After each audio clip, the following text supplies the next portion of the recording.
A Ucrânia cercou e eliminou uma investida blindada russa inteira em uma única batalha em Donetsk, que durou apenas 4 horas, e essas 4 horas apontam para uma equação muito maior. Enquanto a Rússia passou todo o verão sacrificando dezenas de milhares de seus soldados na tentativa de avançar centímetro por centímetro, a Ucrânia recuperou 745 km² em um único setor num piscar de olhos. Em outras palavras, o território que Putin havia conquistado através de meses de derramamento de sangue escapou de suas mãos em um tempo muito mais curto. E essa reação é apenas o primeiro sinal de um quadro muito maior, que se estende das linhas de frente até os cantos mais profundos da economia russa. Mas primeiro temos um pequeno pedido. Análises independentes de guerra e geoestratégia como esta foram recentemente suprimidas por algoritmos, impedindo que o vídeo alcance muitas pessoas que possam estar interessadas. Inscrever-se, curtir o vídeo e deixar até mesmo um comentário de uma única palavra nos ajuda diretamente a superar essa supressão. Vamos começar. No centro da ação está a área de Oleksandrivka, onde 3 regiões convergem.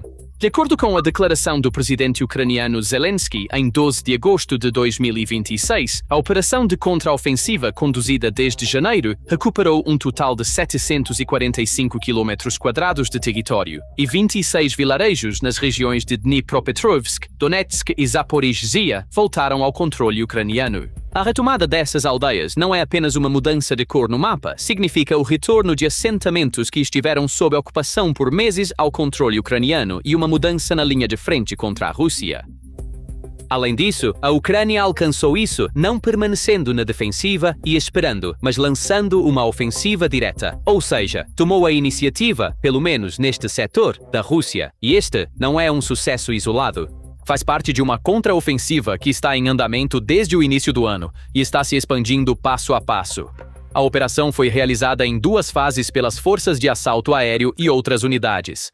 A primeira fase começou em 29 de janeiro e a segunda no início de agosto.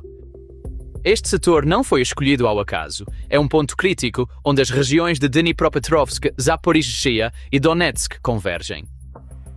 A Rússia esperava lançar um ataque simultâneo nas 3 regiões aqui na primavera e colapsar as defesas da Ucrânia de uma só vez, mas o plano saiu pela culatra.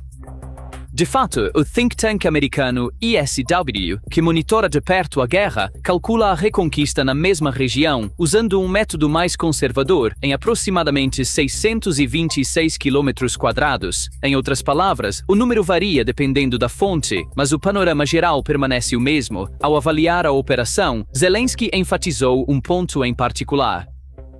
Esta ofensiva foi realizada exatamente como planejado, com grande precisão. Em outras palavras, não foi uma contraofensiva lançada em pânico.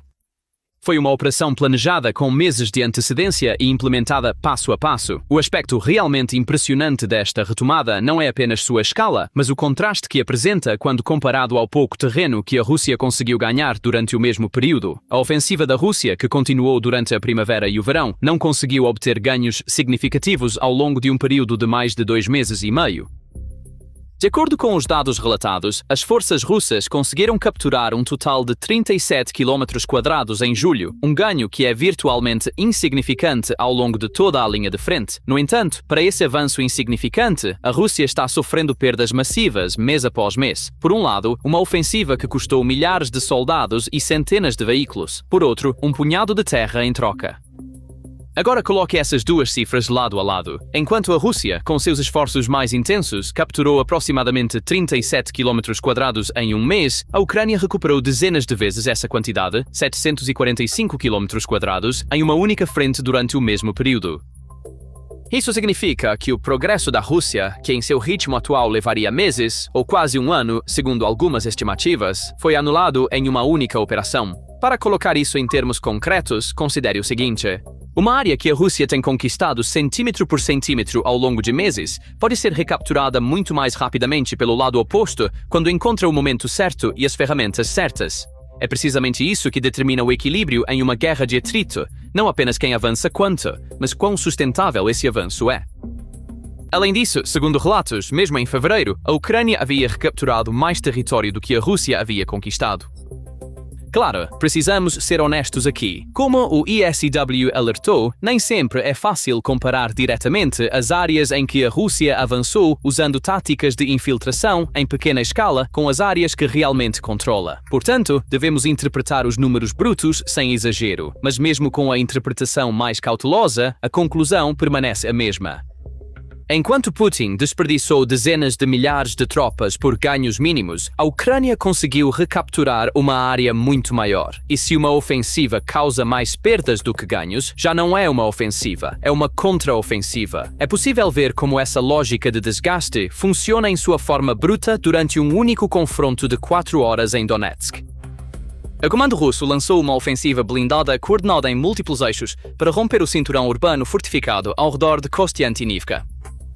De acordo com relatos, unidades do 41º Exército de Armas Combinadas da Guarda e blindados pesados da 90ª Divisão de Tanques da Guarda participaram do ataque. Dezenas de tanques, veículos blindados e veículos de transporte leve foram mobilizados contra o perímetro defensivo ao redor do assentamento de Shakov. O objetivo era conectar-se com colunas que se aproximavam de fora e atingir o perímetro defensivo na área de Kostiantynivka com um único golpe concentrado. No papel, este foi um ataque blindado de múltiplas frentes típico de manual. Para garantir suas operações terrestres, a Rússia primeiro tentou obter superioridade aérea. Encheu os céus com drones de isca e drones kamikaze do tipo Lancet em um esforço para bloquear o acesso de drones da Ucrânia. Enquanto isso, lançadores de foguetes múltiplos do tipo Tornado trabalharam para suprimir as linhas de defesa ucranianas com ataques de longo alcance. Mas o comando ucraniano havia antecipado cada movimento feito pela Rússia. Esse era o segredo de sua defesa. Quando a Rússia pensou que sabia de onde viria o ataque, a Ucrânia já havia transformado essas rotas em armadilhas. O resultado foi uma armadilha completa. As forças ucranianas transformaram efetivamente as rotas de ataque em corredores de destruição. Campos minados pesados pararam os veículos blindados da frente e comprimiram as colunas russas em passagens estreitas. Em seguida, jatos da Força Aérea Ucraniana atacaram pontes críticas ao longo das rotas de ataque, cortando tanto a retirada da unidade russa quanto suas linhas de abastecimento. Assim, a coluna não podia nem avançar nem recuar. Sem estar cercado no sentido clássico, ficou completamente imóvel. Quando as unidades de engenharia russas tentaram erguer pontes de pontão sobre as travessias danificadas, a aviação tática ucraniana atacou novamente e destruiu o equipamento de ponte. Presas entre campos minados e travessias de rios destruídas, as colunas russas ficaram imobilizadas onde estavam. Nesse momento, o primeiro núcleo Azov lançou um ataque de fogo simultâneo usando artilharia de tubo, lançadores múltiplos de foguetes e drones de ataque. O saldo ao final desta batalha de 4 horas foi pesado para a Rússia. Segundo relatos, as forças ucranianas destruíram 7 tanques, 7 veículos de combate blindados, 8 lançadores de mísseis e 47 veículos leves. Aproximadamente 123 soldados russos também foram neutralizados. Esta foi, de fato, uma operação ofensiva combinada quase ao nível de batalhão, e o que restou foi a completa derrota de uma força que excedia o tamanho de um grupo de companhia em um único engajamento defensivo. Este detalhe é significativo. Durante semanas, a Rússia vinha tentando avançar com pequenos grupos de infiltração. Desta vez, conseguiu reunir uma força combinada maior, mas ser capaz de reunir essa força não impediu de perdê-la. E isso resume o verdadeiro pesadelo da Rússia. Quer lance um pequeno ataque ou monte uma ofensiva em grande escala, o resultado permanece o mesmo. Em ambos os casos, a máquina de desgaste continua a funcionar. O único trunfo real da Rússia é a superioridade numérica e a vontade de suportar perdas, mas essas 4 horas em Donetsk mostram quão rapidamente até mesmo essa vontade pode se dissipar diante de uma defesa moderna. Em outras palavras, a Rússia ainda pode montar grandes ofensivas unificadas, mas essas ofensivas colidem com uma parede de aço e concreto e se dissolvem. No entanto, o verdadeiro problema da Rússia não é apenas a barreira que encontrou nas linhas de frente. O problema é que sua retaguarda também não está mais segura. A evidência mais marcante disso ocorreu bem atrás das linhas de frente. Operadores de drones afiliados à Brigada Azov detectaram uma grande coluna de assalto russa composta inteiramente por veículos civis leves, aproximadamente 20 km atrás das linhas de frente. Enquanto os veículos se reuniam para um ataque, o batalhão de veículos aéreos não tripulados da 12ª Brigada Azov localizou e atingiu a coluna. Em outras palavras, essa força ofensiva massiva foi destruída ainda na fase de montagem, antes mesmo de chegar às linhas de frente.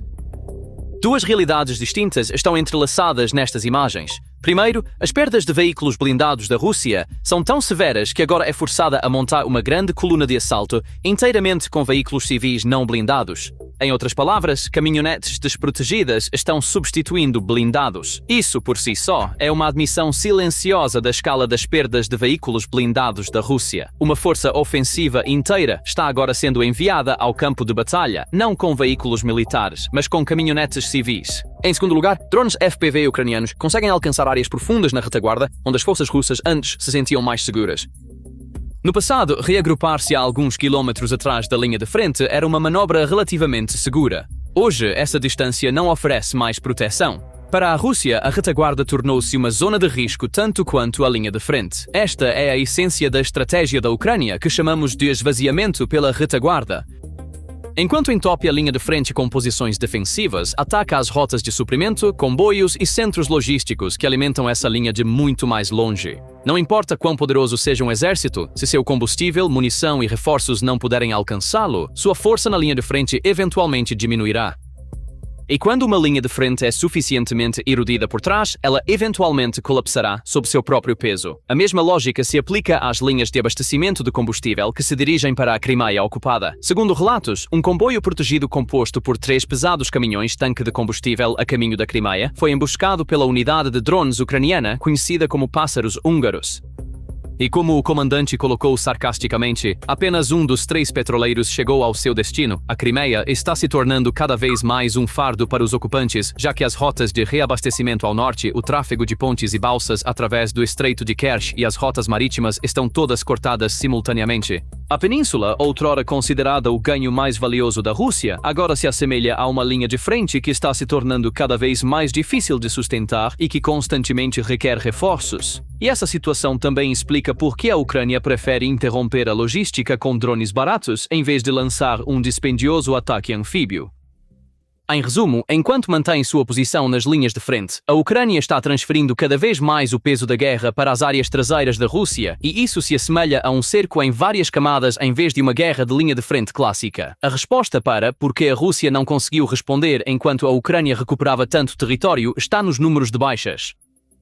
De acordo com o Estado-Maior-Geral da Ucrânia, julho foi o mês mais pesado para o exército russo em 2026. Em um único mês, aproximadamente 42.860 soldados e quase 14.000 veículos foram adicionados à lista de baixas.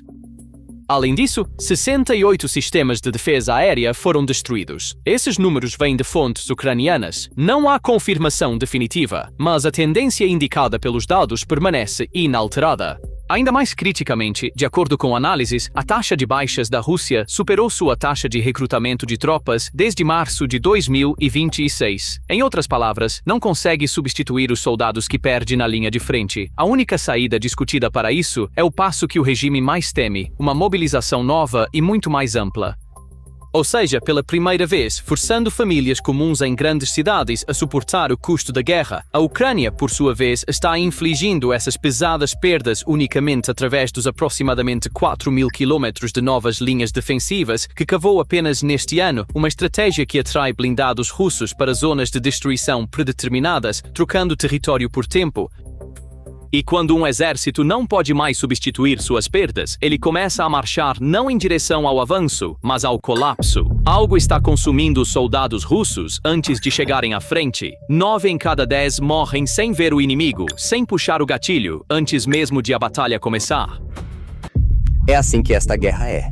Eles estão simplesmente nos dominando como loucos. Na semana passada, um correspondente de guerra russo admitiu isso em uma única frase, e Moscou ficou em silêncio.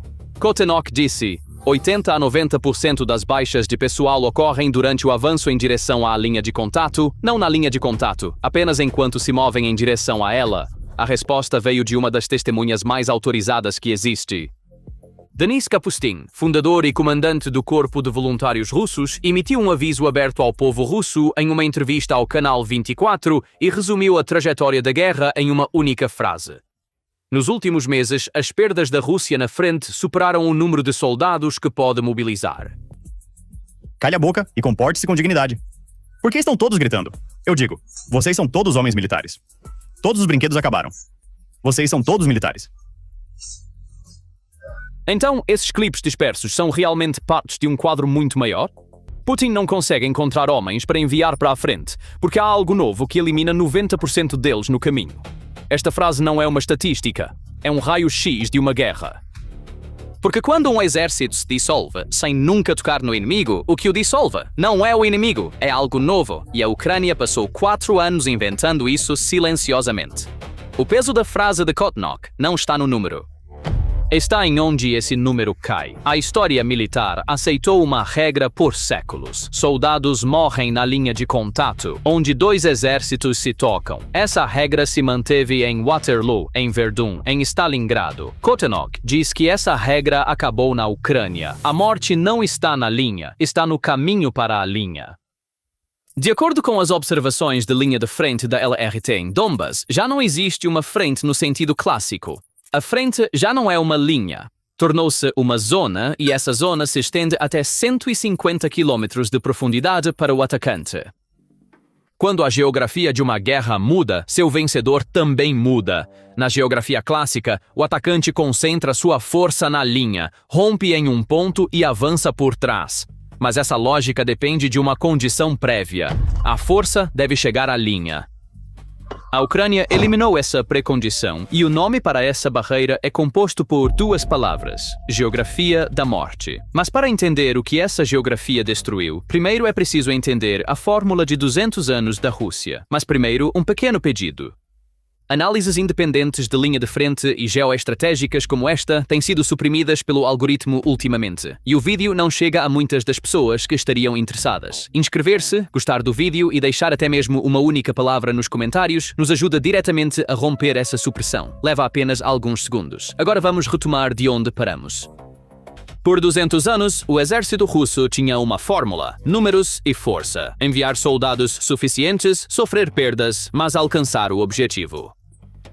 Funcionou em Leningrado, funcionou em Berlim. De acordo com a análise do CSIS, a Rússia sofreu mais baixas apenas no primeiro ano na Ucrânia do que em todas as suas guerras desde a Segunda Guerra Mundial combinadas, incluindo Afeganistão e Chechênia. Mas Putin entrou com a mesma fórmula, não funcionou, e os números mostram o colapso da fórmula. De acordo com a United 24 Media, no primeiro trimestre de 2026, a Rússia perdeu 316 soldados para cada quilômetro quadrado capturado em Donetsk. No ano passado, esse número foi 120. De acordo com dados do Instituto para o Estudo da Guerra, o território ganho diariamente caiu de 14,9 km² no final de 2024 para 5,5 km² em 2026. 3 vezes menos terra, 3 vezes mais baixas. E não são apenas analistas ocidentais que dizem isso. De acordo com a reportagem do NV2A, Alexander Khodakovsky, fundador do batalhão Vostok e comandante russo que lutou pessoalmente em Donbas, alertou abertamente em seu canal no Telegram. Retornar a ataques em grande escala aumentará as perdas em 8 vezes porque a maioria dos combatentes simplesmente não chegará à linha de frente. A suposição oculta da fórmula colapsou. Números esmagadores marcham, números marchando chegam, eles não chegam mais. A Ucrânia rompeu o segundo elo dessa cadeia. Em Penza, Kamenetsk e Kuznetsk, a polícia, a Rosgvardia e os oficiais do escritório de recrutamento militar estão realizando batidas em massa. Homens estão sendo arrancados das ruas, amontoados em caminhonetes e apresentados com um contrato do Ministério da Defesa no escritório de recrutamento. Com que justificativa você os está levando? Por que você os fez descer do ônibus e os levou embora? E a solução provisória que o Kremlin encontrou está levando as pessoas à raiva e à rebelião. Em um vídeo amplamente compartilhado, uma mulher relata o que aconteceu com seu marido. A polícia parou seu marido bêbado na estrada, levou-o para a delegacia e colocou alguns papéis na frente dele. Ele pensou que era apenas um protocolo, mas deram-lhe um contrato. Meu marido nunca teria concordado com isso, porque temos uma família em casa, temos 4 filhos. O homem pensou que era apenas um relatório de rotina. O que fizeram ele assinar foi um contrato de guerra. Nas palavras da mulher, seu marido nunca teria concordado com isso. Outro post resume a situação em uma única frase. Homens armados estão entrando nos locais de trabalho e declarando civis como soldados, sem consentimento, sem escolha. Ignore a política por tempo suficiente, e um dia a política baterá à sua porta em uniforme.